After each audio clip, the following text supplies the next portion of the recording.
माझ्या कस्टमरचा अगोदरचा हा ब्लाऊज आहे, त्यांना गळा खूप मोठा झालेला असा वाटतो, तर त्यांना गळा कमी करून पाहिजे. त्या म्हटल्या, ताई मला गळा कमी करून द्या, हा त्यांचा जुना ब्लाऊज आहे.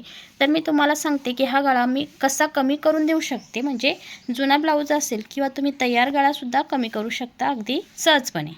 बघा, एखादा ब्लाऊज आहे आणि त्याचा हा भाग जास्तीचा रुंदा झालेला आहे. कोणता भाग? जो आपण डीपमध्ये खालचा घेतो तो भाग.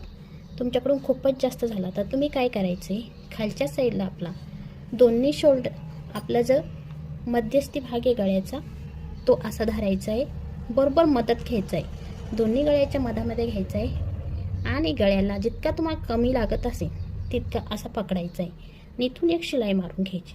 शिलाई मारून झाल्यानंतर तो भाग असा खाली दाबायचा आहे गळ्याचा.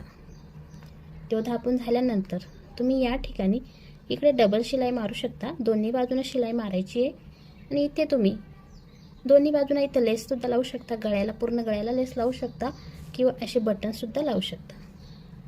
सगळे ठिकाणी असे बटनसुद्धा लावू शकता तुम्ही, जसे मी लावून दाखवते तसे.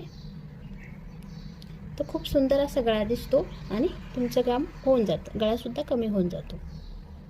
तर इथे गळा तुम्ही कमी केल्यानंतर कमरेचं माप कमी होईल, तर त्यासाठी तुम्ही साईडला शिलाई ओपन करायची आहे. या ज्या साईडच्या शिलाया आहे, आता बघा इथे भरपूर अशा शिलाया मारलेल्या आहेत. तर या शिलाया मी जितका गळा तुम्ही कमी केला तितका ओपन करून घ्यायचा आहे.